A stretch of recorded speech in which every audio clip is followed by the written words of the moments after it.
저는 제가 못생겼다고 생각한 적 없어요. 독특한 매력이 있다고 생각해요. 이렇게 생긴 얼굴은 세상에 단 하나밖에 없잖아요.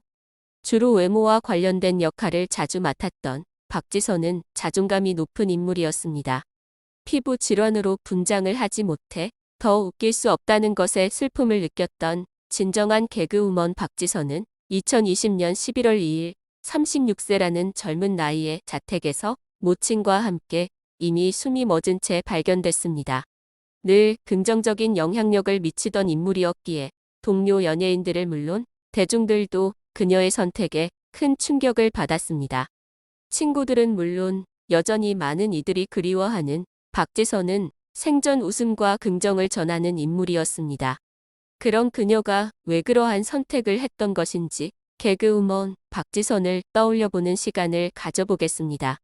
고려대 교육학과를 졸업한 수재였던 박지선은 고등학생 시절 선생님에게 너 같은 애는 공부밖에 살 길이 없어? 라는 소리를 듣고 열심히 공부해서 고려대에 입학하게 되었다고 합니다.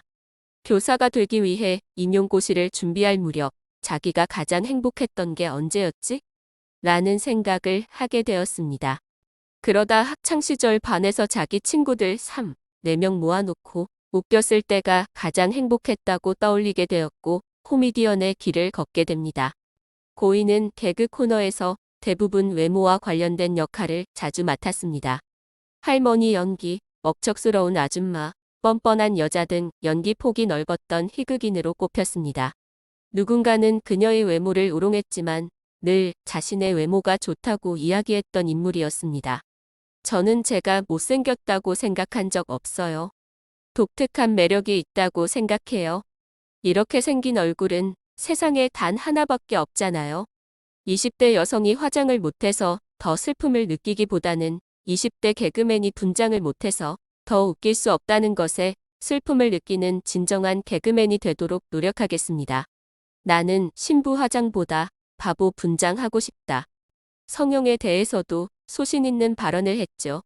성형을 반대하진 않아요. 자신감이 생길 수 있다면 괜찮다 생각해요.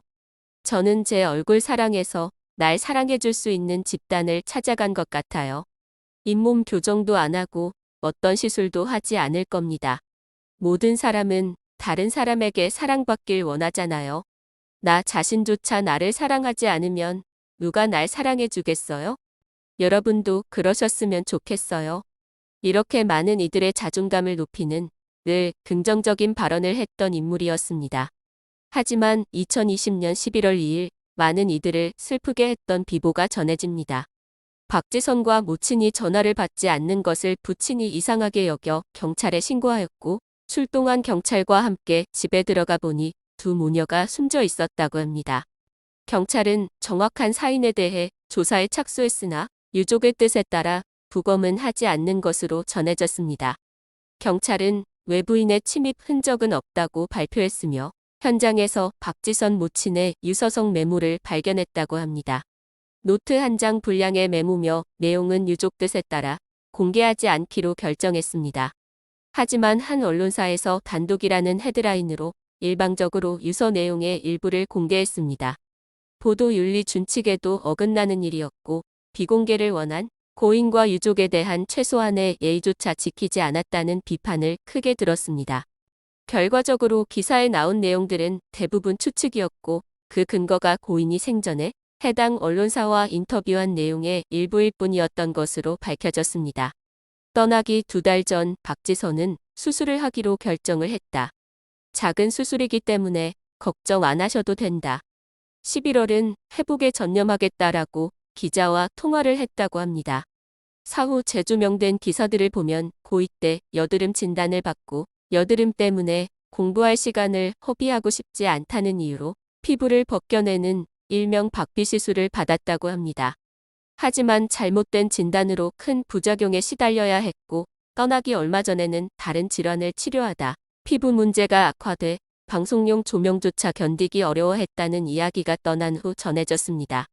그 외에도 햇빛 알레르기가 야외 활동에도 지장이 있을 정도로 심해 이 콤플렉스에 대한 고충을 털어놓은 적도 있었습니다. 이후 많은 동료들이 슬퍼했고 비보가 전해졌던 당시 라디오 생방송을 진행하던 절친 안영미는 오열하는 모습이 포착되기도 했습니다.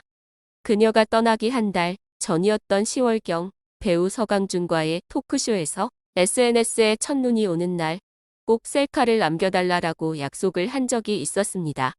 그리고 서울에 첫눈이 내렸던 날 서강준은 본인의 SNS에 셀카를 올렸고 고인과의 약속을 지켜 많은 사람들을 뭉클하게 만들었습니다. 그해 MBC 연예대상의 대상 수상자였던 유재석은 수상 소감을 마무리하며 떨리는 목소리로 올해 너무 안타깝게 너무 이른 나이에 하늘나라로 간 우리 박지선 씨가 하늘에서는 정말 편안하기를 그리고 언젠가 꼭 다음 세상에 꼭 다시 태어나서 못다한 웃음을 많은 시청자분들께 주었으면 하는 그런 바람입니다라고 이야기했습니다. 일주기를 하루 앞둔 날에는 고인의 이름으로 책도 출간됐습니다. 김숙, 박정민, 송은이, 이은지 등 고인과 절친했던 동료들이 고인이 남긴 콩트와 강의록, 트위터, 노트 속 글과 그림을 모아 에세이 멋쟁이 희극인 박지선의 웃음에 대한 단상들을 발간했습니다. 책을 발간한 고인의 친구들은 박지선이 들려주고 싶었던 그렇지만 들려주지 못했던 즐거운 이야기들을 두고 오랜 시간 고민했습니다. 이 글들이 세상을 만나는 가장 좋은 도구로 박지선이 늘 함께하고 사랑했던 책을 떠올렸습니다. 라고 출간 이유를 밝혔습니다. 또한 비보가 전해진 후 고인에게 중학생 시절 도움을 받았다는 한 인물이 온라인 커뮤니티에 글을 올리기도 했습니다. 가정 형편이 어려워 학업을 소홀할 수밖에 없었다는 작성자는 박지선이 자신의 사정을 듣고 생활 비용을 지원해줬다며 공부할 수 있는 환경을 만들어줬다고 밝혔습니다. 대학생이 된 후 은혜 갚을 날만 기다렸다던 그는 박지선 선생님이 제게 보여주셨던 사랑과 관심들, 진짜 8년 전 그 한마디, 그 사랑 아니었으면 저는 이 자리까지 오지도 못했을 것입니다. 라며 감사한 마음을 표했습니다. 동료 개그맨 이종훈은 생전 고인이 자신에게 보내주었던 응원과 격려를 전하며 고인을 기렸습니다. 그는 박지선이 자신이 제작진들 때문에 힘들어할 때마다 내가 열심히 공부해서 PD 할 테니까 그때 선배하고 싶은 개그 다 해요. 선배가 하는 개그는 다 재밌으니까라면서 위로를 건넸다고 전했습니다. 이어 이종훈은 박지선이 자신에게 항상 힘을 주는 후배였다면서 선배처럼 멋있게 달래줄 줄 아는 착한 아이였는데 라고 마음 따뜻한 일화를 얘기했습니다. 그는 언제 전화를 해도 밝게 받아주던 박지선이 그립다면서 아직도 잊히지 않는다며 슬픈 마음을 털어놨습니다. 그리고 얼마 전 방송에 나온 알리는 친구 박지선을 떠올리며 눈물을 훔쳤습니다. 하루에 거의 2시간만 잤다는 알리에게 오은영 박사는 죽지 않을 만큼만 잤어요. 나머지는 뇌를 깨우려고 한 거예요. 라고 말했습니다. 오은영 박사는 무서우면 골아떨어지는 것이 쉽지 않아요. 뭔가 긴장되고 불안한 상태예요. 뭔가 두렵고 불안한 것 같아요. 목숨을 잃을 수도 있다는 원초적인 것에 대한 공포 같아요. 라고 진단했습니다. 가까운 이의 이별을 경험했느냐는 오은영 박사의 질문에 알리는 한참 동안 말을 잇지 못하다 어떡하지라며 눈물을 흘렸습니다. 알리는 저희가 참 아끼는 친구가 저에게 큰 영향을 준 것 같아요. 라며 갑작스럽게 세상을 떠난 박지선을 언급했습니다. 알리는 힘든 상황에서 늘 웃음을 주던 친구였어요. 지금도 너무 좋아하는 친구인데 제가 표현을 많이 못했어요. 그 친구가 세상에서 사라졌을 때 정말 어떻게 해야 할지 모르겠더라고요. 라고 고백했습니다. 알리는 그때 저도 좀 힘들었던 상황을 지나고 윤지랑 셋이 보면 좋겠다 하며 연락은 못하고 있었어요. 그렇게 친구가 떠나버린 걸 보면서 혹시 나의 힘듦이 그 친구에게 간 기분이 들어서 너무 마음이 안 좋았어요. 라고 털어놨습니다. 고인은 생전 저는 남을 웃길 수 있다는 게 제일 행복해요. 앞으로도 어떤 선택을 하든 제 자신이 행복할 수 있는 길을 찾을 겁니다. 이라는 말을 남겼습니다.